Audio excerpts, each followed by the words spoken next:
Hello everybody, how are you guys? I'm out here in the grass. It's kind of dry, you hear it? That's Texas. Spring is just sprung. And the grass is already thirsty. How are you guys? I just needed to spread some love. I got a call from, you guys know I was at those apartments, right? I got a call from a neighbor, an elderly lady, an elderly woman named Miss Lynn, and I gave her my number when I lived there, and she never even used it, not even once. And I had just finished watching some TV with Willie, and I got the house dark because I don't want to put the air on. So I was trying to keep it cool. We're watching TV, and Willie goes to go and play his game. He's done. Like, he's over it for now. We'll pick up on the show later. And so I'm sitting there wrapped up in my blanket thinking, I don't know. I don't have a car. And I just got out here and just moved out here to an unincorporated part of my city. So I'm kind of just out here. And I'm like, what am I going to do next? It's so nice. And I was a little down, So then I get this call from Miss Lynn. And it was unexpected. And she called to tell me she's in a nursing home now. And she just started talking, and I'm like, thank you for giving me a call, Miss Lynn.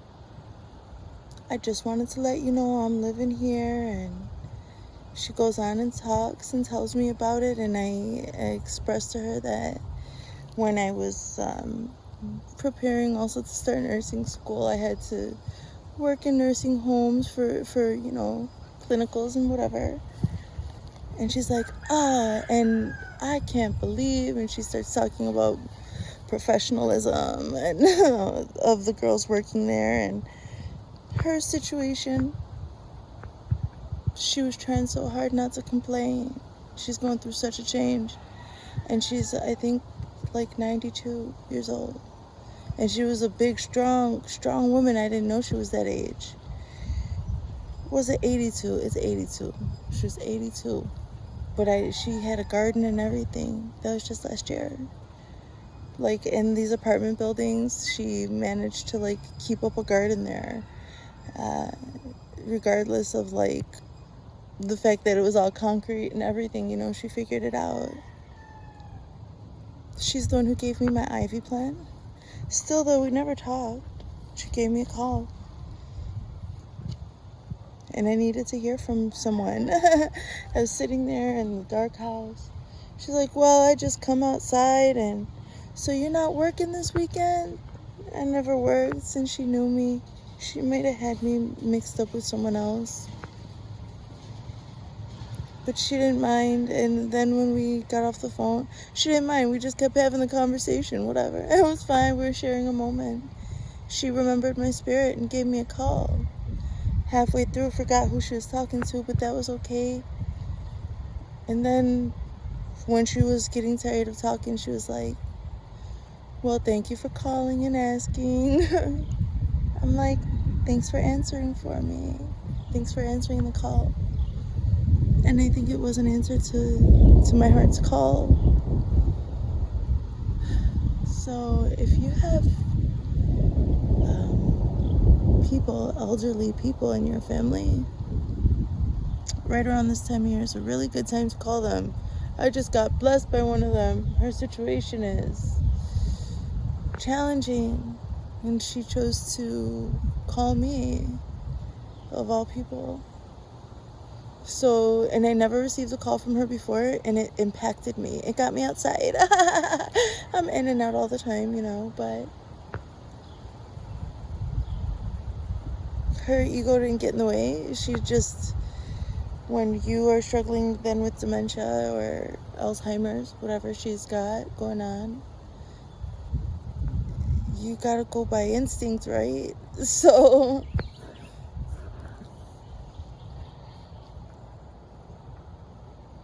if you're feeling like unsure about whether or not you should reach out to someone for this holiday weekend, that was a total download, because it helped me really appreciate my blessings, and I felt very honored to be the person that she called. She called me up and remembered my name. Carol, it's Lynn. I think she knew who she was calling in the beginning. And then as the conversation went on, and it was nice to hear from her, and it was a strange occurrence. What? I never get a call, and I don't live in that neighborhood anymore. There are no people connected to us in any way that connect us, but just like the other day when I was I had to go run some errands,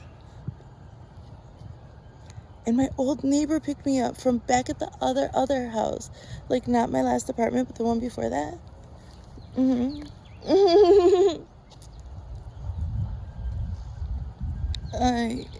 It was my other neighbor, and he was all catching up with me. He was happy to share his blessings and what was going on in his life with his wife. Out of all the Uber drivers in the whole world, it was my old neighbor from when I first touched down here in Texas. And then I got a call from someone from my other apartment building. So I don't have much contact with people. It's alright.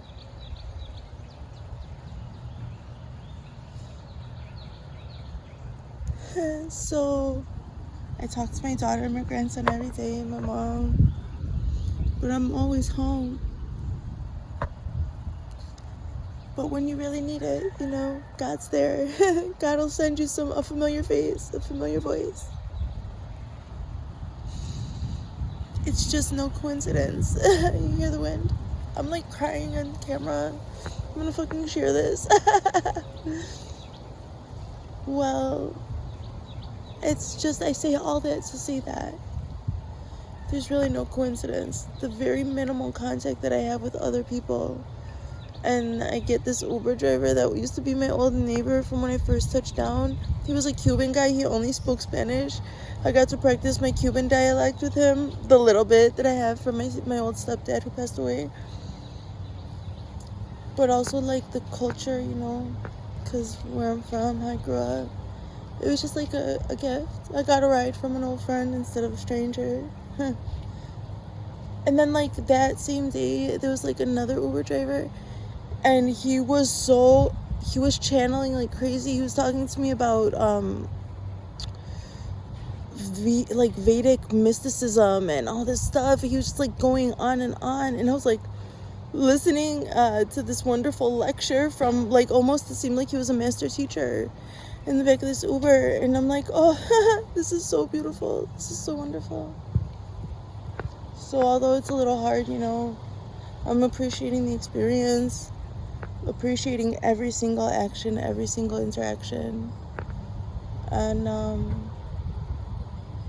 want to encourage you also, like, to do like what Miss Lynn did, and just follow your intuition and call that person, even if you're not going to remember why you called them. Even if you don't remember why you called them in the beginning, call them up, because she may feel like things are challenging, but she still wanted to share a moment of joy with me and talk to me about the beautiful weather and the rocks in front of her. I used to be making videos of loving messages all the time, dropping them all over social media, remember, guys? And it was because I wanted to do that, what Miss Lynn did for me today. Go.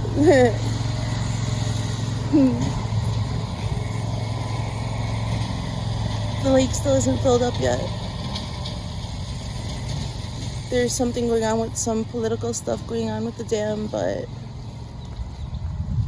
it's still really beautiful. You guys want to have a little peek? It's like some political thing. I think they're gonna like take care of it in September, supposedly. Anyway, that's where the water, there's actually water down there. All the way down there. but it's so little, it's not enough. And it's gorgeous. I would love to share this place with you, the scenery. I would love to share my experience with you guys. I've been just trying to focus on my work ethic and my mental health and a routine and stuff like that. So it's worth it, you know, you disappear for a while and get your shit together. That's what I'm doing. I'm happy to do it. And what did I do? Miss my social interactions, and that was like a reminder. Reach out, talk to people, tell them you love them, and happy holidays, and that the weather is beautiful, and that you're safe, and that you're okay, and tell people what you're thinking, and tell people what's on your mind and in your heart. Okay, guys, just like not only for work, but also for fun and just to share a moment. So I hope I'm setting a good example. I love you guys. Bye.